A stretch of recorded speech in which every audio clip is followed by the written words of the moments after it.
What's up, fitness friends? It's your certified health and fitness coach, Caroline Jordan, and I'm here with Julie from Protocol Sports Systems. And today, Julie is our special expert guest. She's sharing how to get rid of big toe tendon pain with one quick trick. Now, here's the deal. I came to Julie after 6 months of going to a chiropractor to treat what I thought was sesamoiditis. It was achy big toe tendon pain. Wasn't really able to walk as much as I liked, and I was getting treatments to fix the pain, but it would come right back. Yep. So I shared this with Julie, and she was like, oh, I know how to help you. Yeah. It's like, really? Because I've been going to this other guy who knows how to help me too, and I'm not really getting anywhere. So what happened, Julie? Oh gosh, okay, so the thing with Caroline is that she thought she had something that was easily diagnosed, right? So sesamoiditis. Now the sesamoid, you have sesamoid bones underneath your big toe. You have them right at the ball of your feet. These two little nubs right here, and you also have two big ones right underneath the kneecap. They're kind of a pulley system, so they help with friction, but they help with these big tendons being pulled all of the time, because when your foot lands, if you notice, you have a lot of bones in your feet, right? 26 bones, to be 100% honest with you. You got a lot of bones. That's a lot of bones. And so what happens is, and what I think what happened with Miss Caroline here is that she was on her feet, you know, she was a spin instructor, she was on her feet doing stuff, and she had another injury on the other foot that was similar, and so she jumped right in and thought that that's might be what she had. But what was going on is, as she's pressing down into the ball of her feet and ball of her feet and ball of her feet, these bones that you have, you've got the phalanges, which are your toes, you've got these big long bones, which are your metatarsals, then you've got the bones that run underneath your ankle, that's called your tarsal bones, these tiny little cubed bones, and then you've got this big ankle bone, the subtalus, and the talus and the subtalus, and that moves into your tibia. Well, each of these bones have to actually move independently of the other in order to take impact from the ground, from gravity, from you. That's why we've got this nice arch. And so if these guys are not all moving and the bones aren't moving, it's going to ask the tendons to do more work. And so what happens is you have, let's say, spinning, so you're on your big toe and you're pushing and you're pushing and you're pushing and you're pushing. Well, pretty soon your foot just kind of adapts to the pressure that's being put on it, and now you don't have the range of motion in this toe and then this long bone that you need. Well, you've got these big tendons that come all the way underneath that basically allow you to pull your toes and to pull the arch, and they get inflamed. And so most likely, when I was working with her, what we did was we did an assessment, and what we found is that her big first metatarsal really wasn't working. And so as soon as we moved this big metatarsal, that freed up the navicular and the medial cuneiform, which are part of her tarsal bones, and then that freed up everything. And now once the joint gets free, the tendon's like, and it can actually go back to where it was. Yeah. And so it was actually a lot simpler than most people think. I think the biggest problem or issue that we come across, especially in today's society, is people will diagnose without touching. And when I put my hands on her feet, her bones didn't move. And if her bones don't move, the tendons aren't going to do the job. They're trying to do the job of the bones and of the muscles. And so what we did is we just freed up that space, and now she's got no pain. Yeah, so basically I had my sesamoid injury on my right foot, and when I was having big toe tendon pain on my left, I walked in and assumed I self-diagnosed myself with a sesamoid injury. That happens. Yeah, you know, the trauma of this injury got to me, and I was like, oh, I probably have it on the second foot. Yeah. But she's right. I'd been on my foot for years, and I didn't do a lot of mobility, and so everything got stuck. And because it was stuck and not moving properly, like she just explained, I was having tendon pain because the bones weren't mobile, so the tendons were doing the job of the immobile bones. Yeah. So she taught me how to mobilize my bones, and now the tendons are like, oh, we can chill now, which was great. Yeah. So Julie, what exactly did you show me? Okay, so take the sock I'm off. gonna have you take the sock off. We're gonna show you on Caroline's foot first, and then I'll show you on Scully's foot here.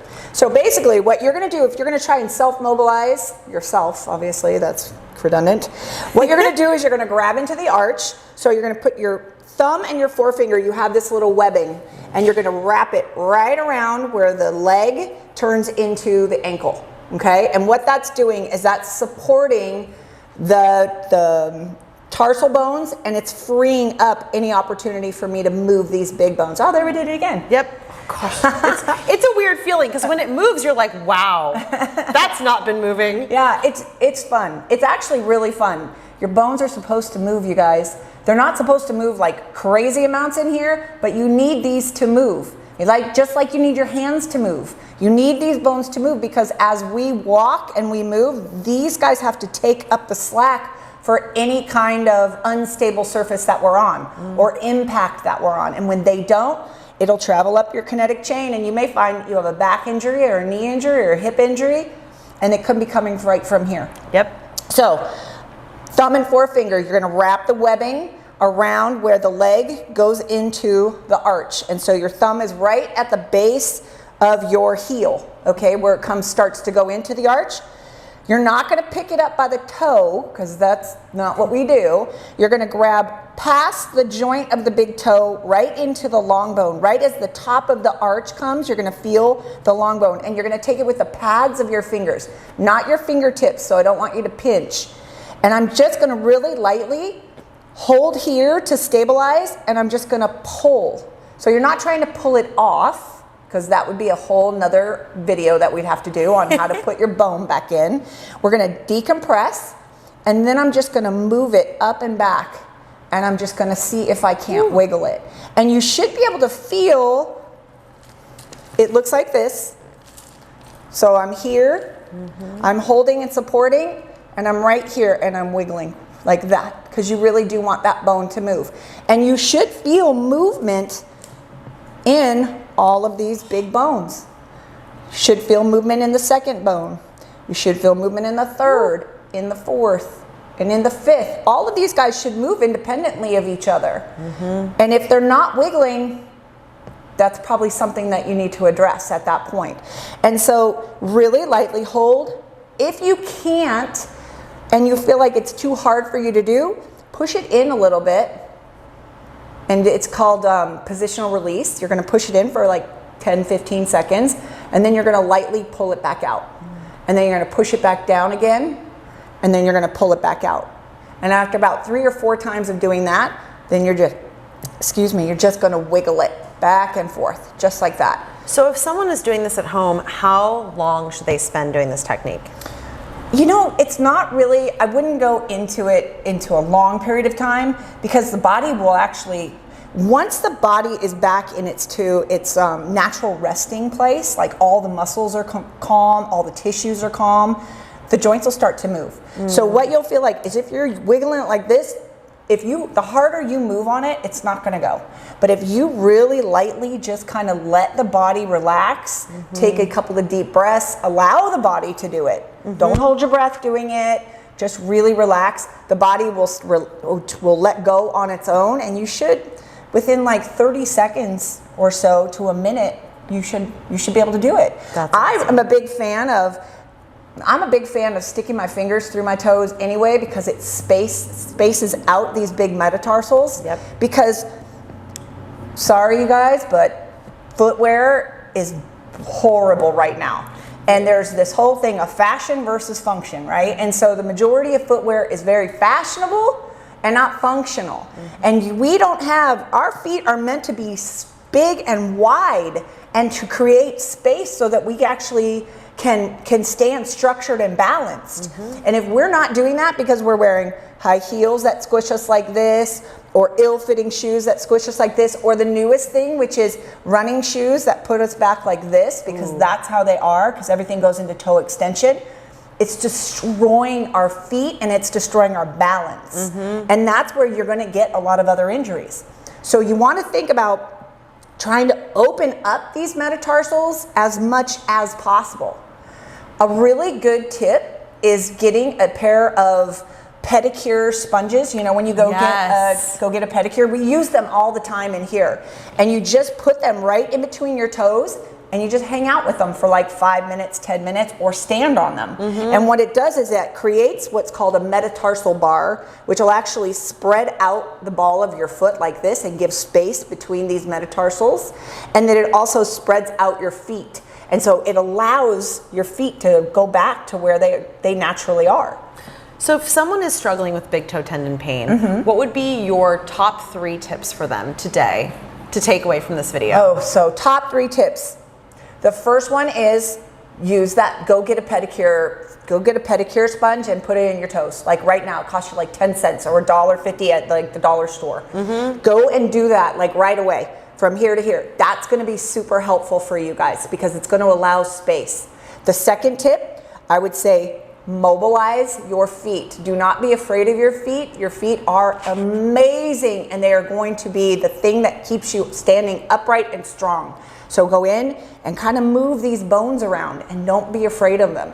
The other thing to worry about with the tendon pain and any kind of tendonitis is this tendon attaches here, but then it also attaches all the way to the back of the heel. So a lot of times if people are having really tight calves, gastroc soleus, the calves are going to be tight and that's going to keep the ankle from moving, and then these guys are going to have to do the work. So if we can keep the gastroc and the soleus, the calf, if we can keep that really really stretched out and really mobile, that's going to allow for mobilization of the ankle, and then we're going to be able to mobilize the tendons. It's all connected, guys. It's all connected. So it's all connected. Takeaways: go get your pedicure toe separators.